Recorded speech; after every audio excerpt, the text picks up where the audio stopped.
오늘 본문을 살펴보면 사도 바울은 본인이 체험한 신비한 경험을 소개를 하고 있습니다. 바울은 고린도 교회를 개척을 했습니다.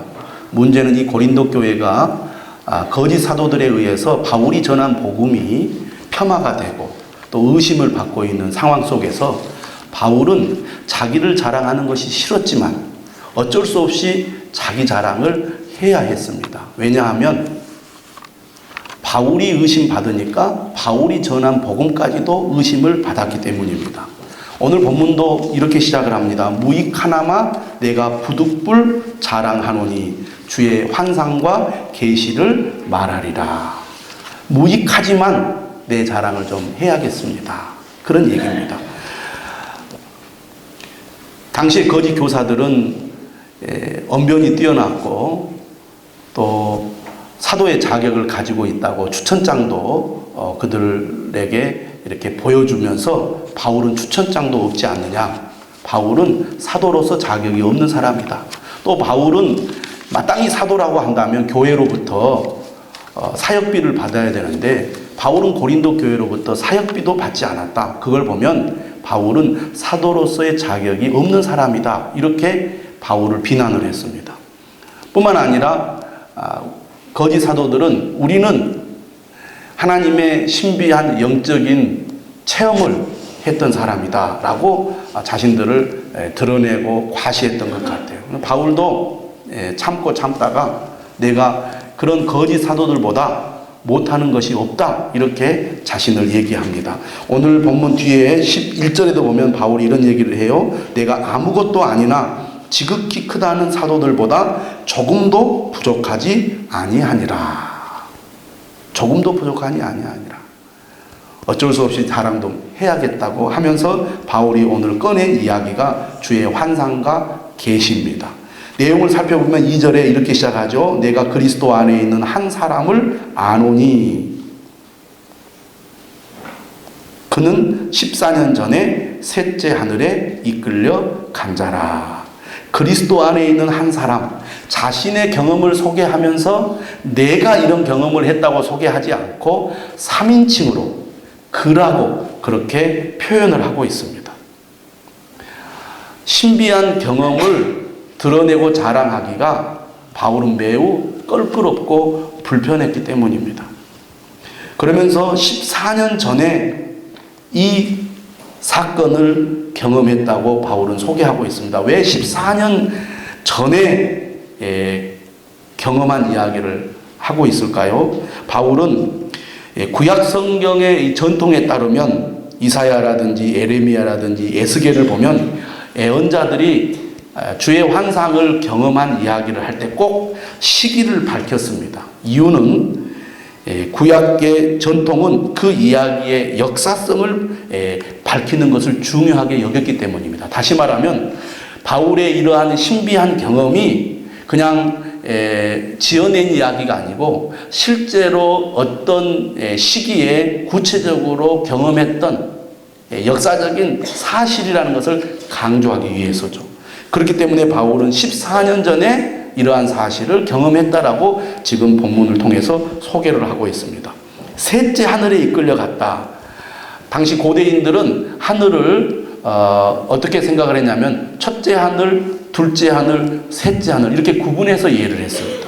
우리가 육안으로 하늘을 볼 때 우리 눈안에 보이는 대기권이 있고 그리고 밤 하늘을 보면 대기권 밖에 별들이 있는 것을 보잖아요. 그래서 이 대기권에 있는 하늘을 1층 천 그리고 대기권 밖에 우주를 2층 천 이렇게 이해를 했고 그러면 하나님은 어디 계시느냐? 하나님은 이 우주 밖 하나님이 계시는 3층 천이 있다고 이 고대인들은 이해를 했습니다. 오늘 우리가 생각해 볼 때도 그렇지 않겠어요? 우리 눈안에 보이는 이 우주 안에 하나님이 계실까요? 물론 하나님은 어디에나 계시는 분이시지만 우리를 위해서 예비하신 천국이 어딜까요? 그것은 따로 있다고 우리가 그렇게 믿습니다. 그런 것처럼 바울은 지금 환상 가운데 신비한 경험을 했는데 하나님께서 바울을 3층 천, 셋째 하늘로 이끌어 가신 것입니다. 근데 그가 경험한 그 사실은 이런 거였어요. 자기 몸이 이렇게 표현합니다. 그가 몸 안에 있었는지 몸 밖에 있었는지 나는 모르거니와 하나님은 아시느니라. 신비한 경험인 거죠. 내 몸이 그대로 있었는지 아니면 내가 몸 밖으로 빠져나가서 하늘로 갔는지 자신은 모르지만 하나님은 알고 계신다. 바울이 경험한 이 낙원의 경험, 천국의 경험은 말로 설명하고 표현할 수 없는 신비한 경험이라는 것입니다. 그러면서 4절에 이렇게 말합니다. 그가 낙원으로 이끌려가서 말로 표현할 수 없는 말을 들었으니 사람이 가히 이르지 못할 말이로다. 바울이 경험한 천국의 경험은 말로 표현이 되지 않는 경험이라는 것이죠. 아마 그거를 말로 표현하는 순간 그가 표현하는 천국은 훼손될 것입니다. 그만큼 말로 표현할 수 없는 엄청난 체험을 했다는 겁니다. 그런데 오늘 본문에 보니까 말로 표현할 수 없는 말을 들었다 그랬어요. 바울은 지금 어떤 얘기를 하냐면 자기가 눈으로 본 것보다는 자기가 낙원에 가서 들었던 이야기를 소개하는 거예요. 보았던 것보다는 들었던 것을. 그런데 그 내용이 너무 신비롭고 놀라워서 도저히 말로 표현하기가 어렵다. 그렇게 얘기를 합니다. 그러면서 또 그가 말로 표현하지 않는 이유를 그 밑에서 얘기를 해요. 6절에 이런 말을 하죠. 내가 만일 자랑하고자 하여도 어리석은 자가 되지 않을 것은 내가 참말을 함이라. 내가 지금 이 신비한 경험, 천국을 경험하고 왔는데 내가 말한 이 경험은 거짓이 아니라 참말이다. 그런데 누가 나를 보는 바와 내게 듣는 바에 지나치게 생각할까 두려워하여 그만두노라. 나도 거짓 사도들이 말하는 것보다 훨씬 더 신비로운 영적인 체험을 했지만 더 이상 말을 하지 않겠다. 이걸 이야기함으로써 내가 주목받고 내가 특별한 사람으로 높임 받을까 두렵다. 그런 말입니다. 여러분, 우리가 하나님의 은혜를 받아서 간증을 하는 경우가 있습니다. 간증을 통해서 우리가 얻고자 하는 것은 그 사람을 통해서, 간증하는 사람을 통해서 역사하신 하나님이 얼마나 위대하시고 놀라우신가를 우리가 알기 위해서입니다. 근데 똑같은 간증을 계속 반복해서 하다 보면 사람이라는 게 말을 한 번 하고 두 번 하다 보면 첨가하는 경우가 있습니다. 여러분도 다 그런 경험이 있잖아요. 어떤 특별한 경험을 다른 사람에게 이야기할 때 이야기를 반복해서 하다 보면 이야기를 붙이기가 쉽습니다. 그래서 사람은 자기의 어떤 그 능력이나 힘을 과시하려는 그런 마음이 있기 때문에 덧붙이게 된다는 것이죠. 그러면 어떻게 됩니까? 하나님의 영광이 드러나는 게 아니고 그 간증을 한 그 사람이 주목을 받게 되고 높임을 받는 그런 위험에 빠지게 된다는 겁니다. 그렇기 때문에 사도 바울은 자신의 그 경험을 일부러 드러내지 않고 감추려고 하고 있어요. 왜냐하면 자기를 자랑하는 것이 아무 유익이 없다는 것을 바울은 너무너무나 잘 알고 있기 때문입니다. 이렇게 바울이 체험한 특별한 환상과 계시를 소개한 다음에 무슨 얘기를 하느냐? 5절에 이런 얘기를 합니다. 내가 이런 사람을 위하여 자랑하겠으나 나를 위하여는 약한 것들 외에 자랑하지 아니하리라. 사실 나는 자기를 자랑하는 것이 아무 유익이 없기 때문에 자랑을 하고 싶지 않다. 하지만 거짓 사도들이 너무 나쁜 짓을 하기 때문에 어쩔 수 없이 내가 내 자랑을 해야 되겠다. 그렇지만 진짜 내가 자랑하고 싶은 것은 내가 잘난 것, 내가 똑똑한 것, 내가 능력 있는 것을 자랑하고 싶은 게 아니라 나는 나의 약한 것들을 자랑하고 싶다. 이것이 내가 솔직히 자랑하고 싶은 내용이다. 그런 얘기입니다. 7절에 이런 얘기합니다. 여러 계시를 받은 것이 지극히 크므로 너무 자만하지 않게 하시려고 내 육체에 가시 곧 사탄의 사자를 주셨으니 이는 나를 쳐서 너무 자만하지 않게 하려 하심이라. 지금 바울은 어떤 어려움 속에 있느냐? 고난도 받고 또 사람들로부터 비난도 받지만 개인적으로 육체적인 고통을 겪고 있었습니다. 그래서 바울이 그 고통 가운데 하나님께 기도해요. 사도 바울은 오직 예수 그리스도를 위해서 자신의 인생을 바쳤습니다. 그리고 그것을 위해서 다른 모든 것은 배설물로 여겼어요.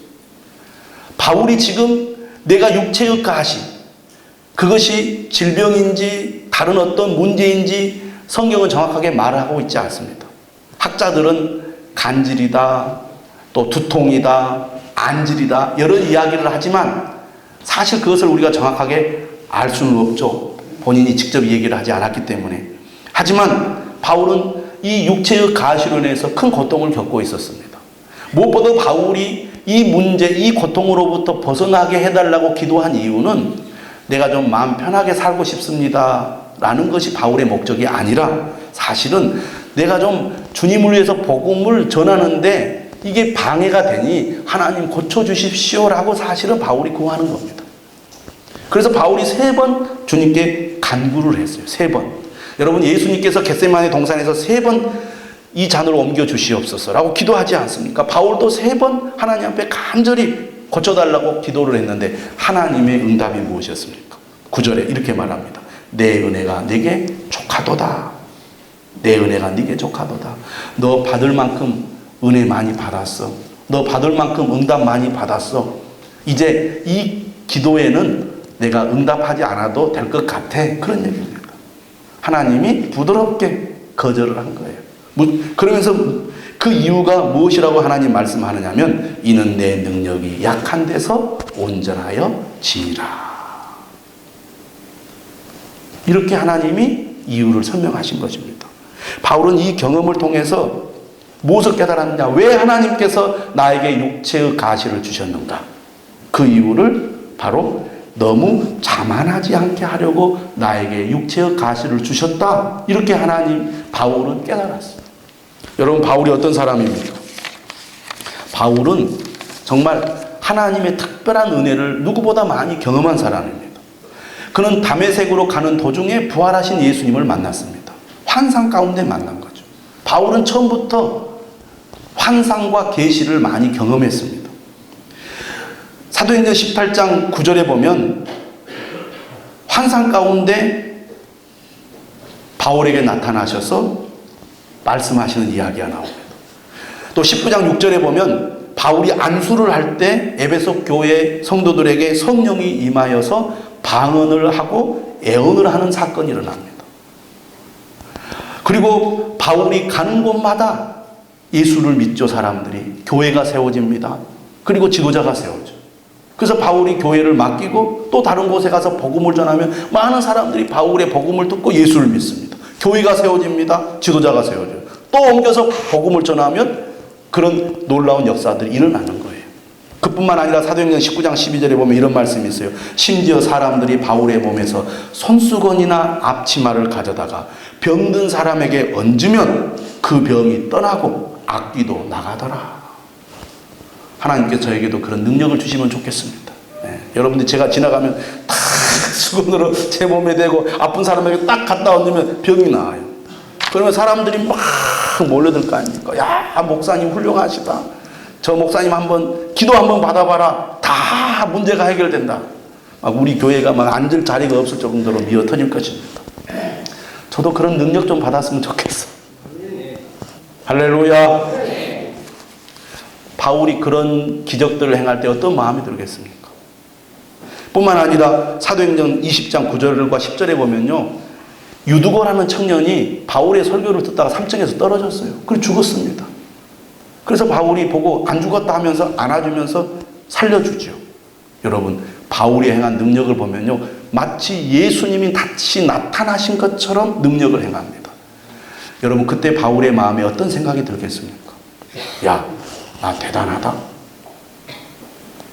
자기도 모르는 사이에 마음에 교만한 마음이 들었을 것입니다.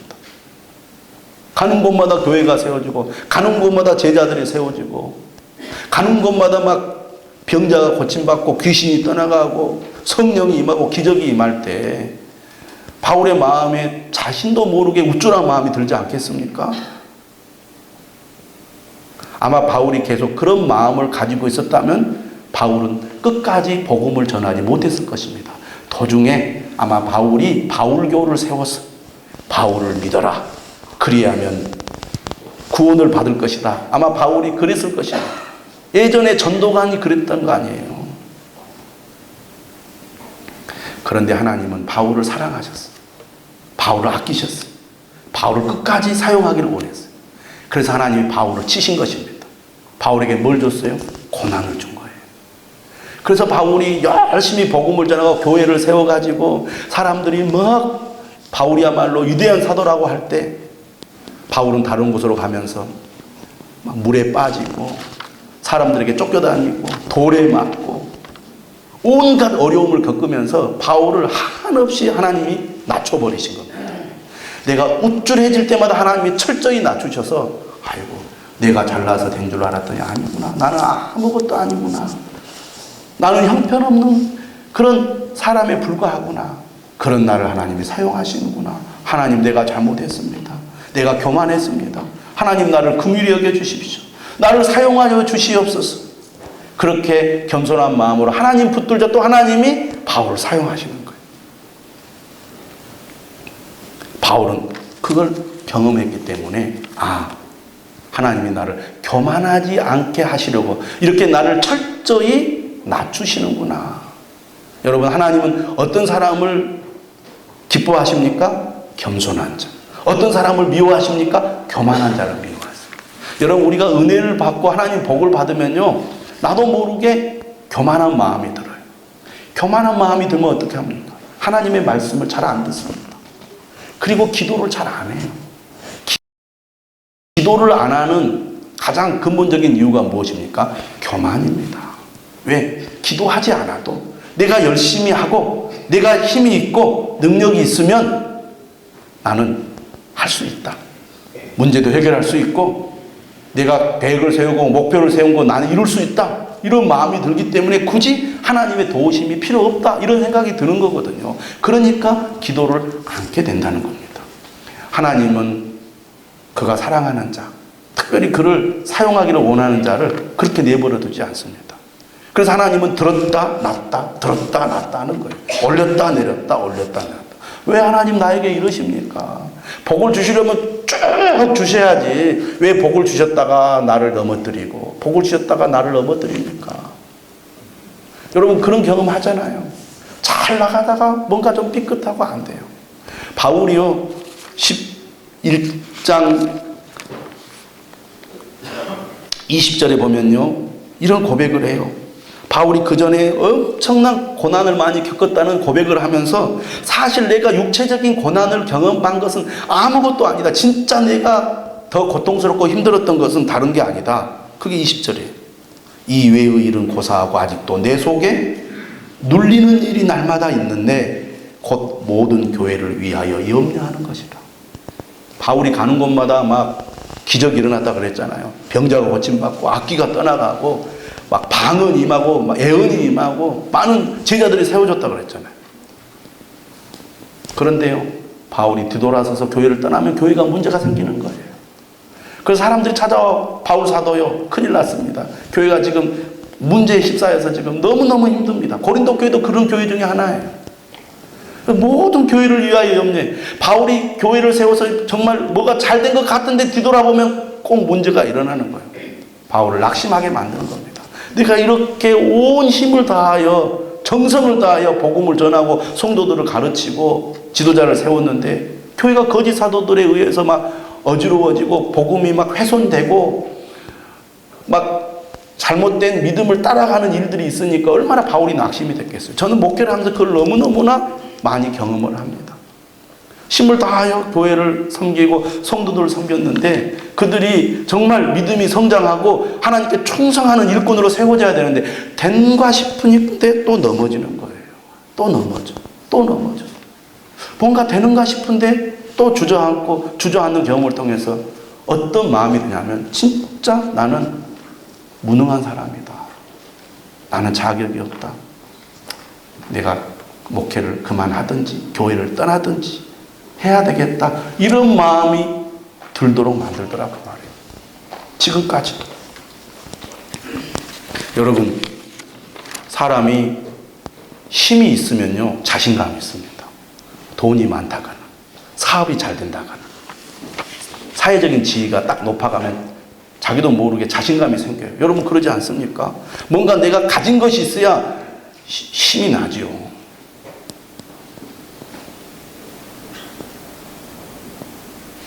힘이 없어지면 사람은 자신감이 떨어지게 되어 있어요.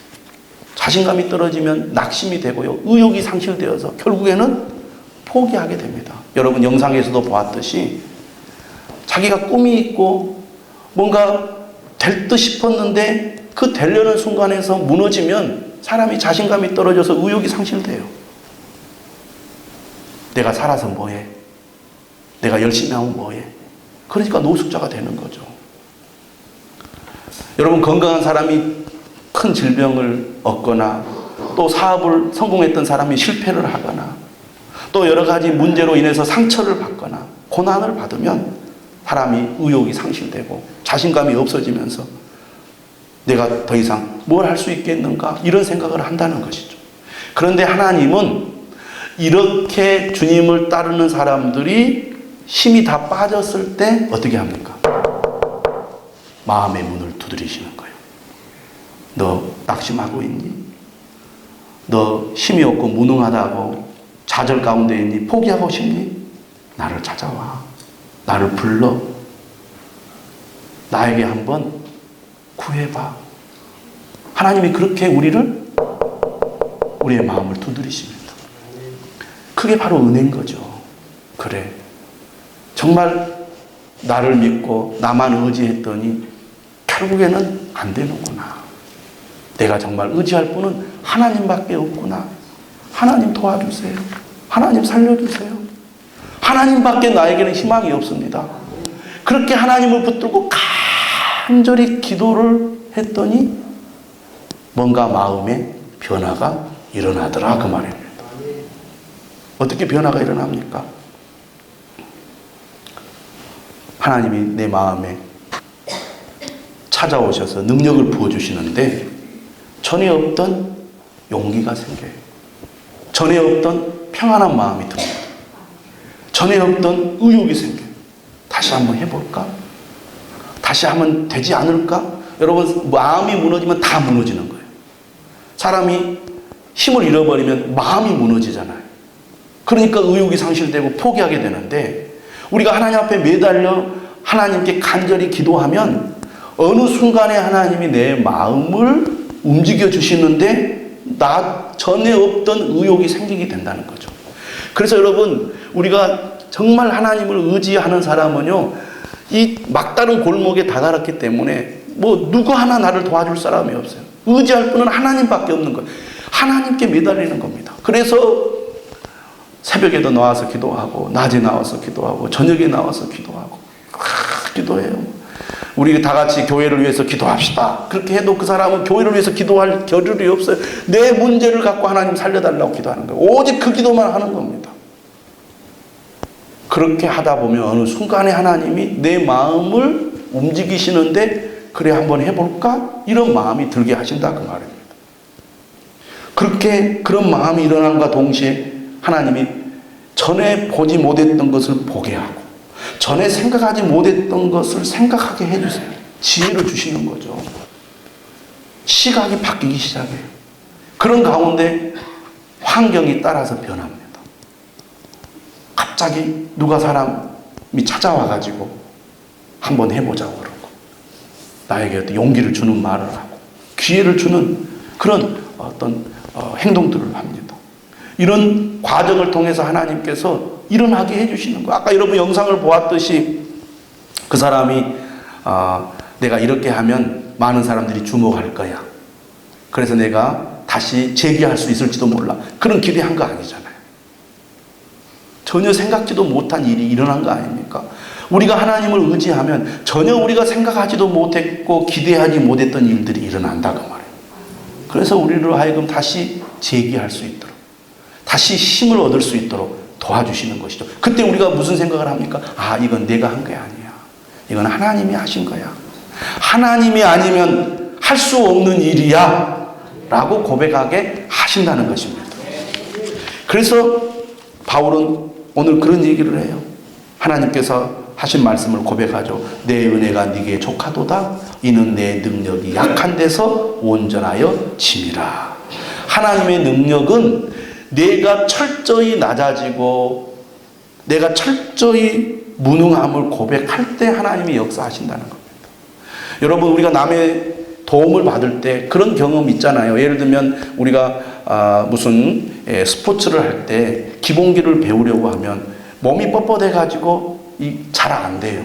그러면 코치가 자, 몸에 힘을 빼라고 말합니다. 힘을 빼면 코치가 이렇게 하라고 가르쳐 주잖아요.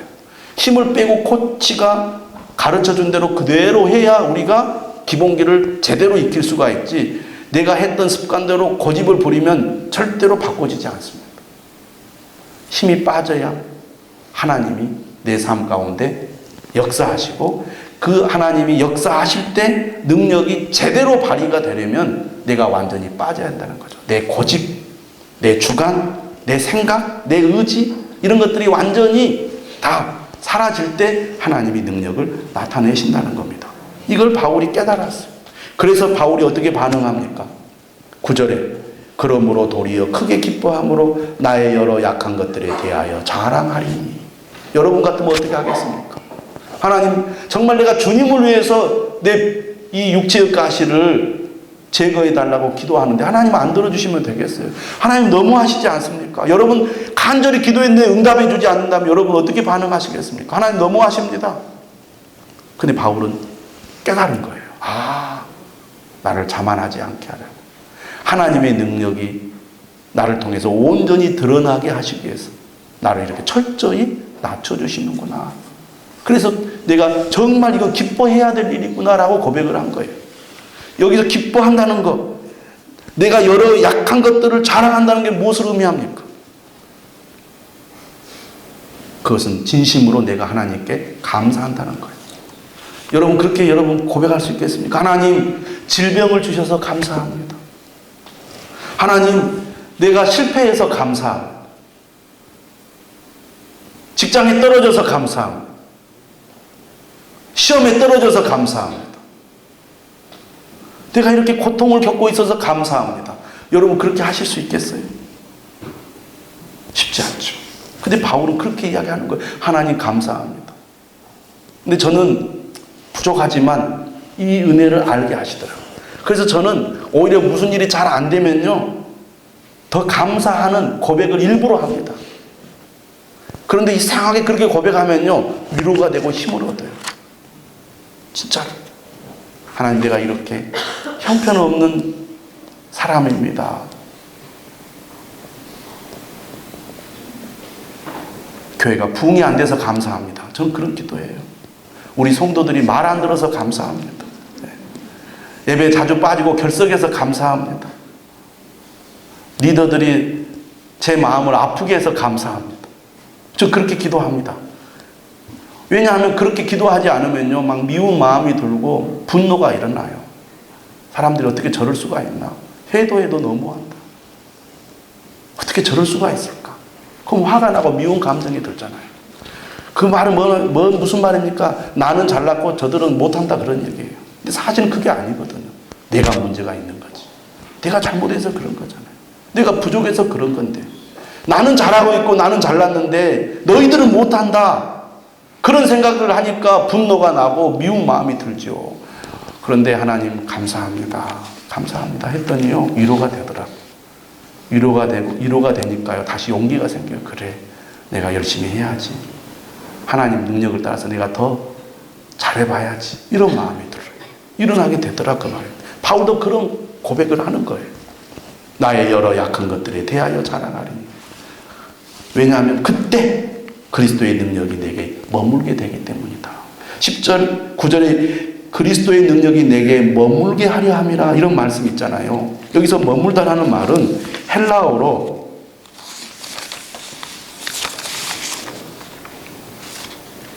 무슨 뜻을 가지고 있냐면, 매일 성경에도 나와 있어요. 이게 그 성막 위에 하나님이 임재하시는, 덮다라는 뜻을 갖고 있어요. 덮다. 여러분 천막에 보면 천막, 성막은 천막으로 되어 있잖아요. 보잘것없는 천막인데 그곳에 하나님이 임재하시잖아요. 그래서 이 성막이 특별한 것이 되지 않습니까? 마찬가지로 바울은 형편없는 그런 천막과 같은 그런 존재인데 하나님의 능력이 임하니까 크게 쓰임을 받는 거예요. 여러분, 우리 한국에도 훌륭한 사역자들, 목사님들 보면 정말 질병으로 인하여 엄청난 고난을 겪으면서 하나님께 쓰임받는 분들이 있지 않습니까? 오히려 모든 환경이나 조건이 화려하고 좋으면 하나님이 잘 안 쓰세요. 너무 환경이 열악하고 조건이 열악하니까 하나님을 더 의지하고, 더 하나님을 의지하니까 하나님이 사용하시더라고요. 그것을 깨달은 바울은 정말 나의 여러 연약한 것들을 절대로 비관하거나 좌절의 이유로 삼지 말고 오히려 내가 약할 때, 내가 형편없는 것을 깨달았을 때, 오히려 망하고 실패하고 고난을 겪고 비난을 받고 사람들로부터 손가락질을 받을 때 할렐루야, 하나님께 내가 더욱 감사하고 이것을 더욱 내가 자랑해야 되겠다. 바울은 그것을 깨달았습니다. 그래서 10절에 그러므로 내가 그리스도를 위하여 약한 것들과 능력과 궁핍과 박해와 권고를 기뻐하노니 이는 내가 약한 그때의 강함이라. 저는 여러분들이 그런 믿음을 가지시기를 바랍니다. 세상 사람들은 뭔가 자신이 형편없고 자신이 실패했을 때 부끄러워하고 낙심하고 좌절하지만 오히려 그리스도인들은 그런 경험을 할 때 할렐루야, 드디어 이제 하나님이 나를 통해서 역사하실 때구나, 나를 통해서 그리스도의 능력이 나타날 때구나 라고 감사하면서 하나님을 의지하는 여러분들이 되시기를 바랍니다. 그럴 때 하나님께서 바울을 사용해 주셨던 것처럼 오늘 우리도 사용하여 주실 줄로 믿습니다. 찬송하겠습니다.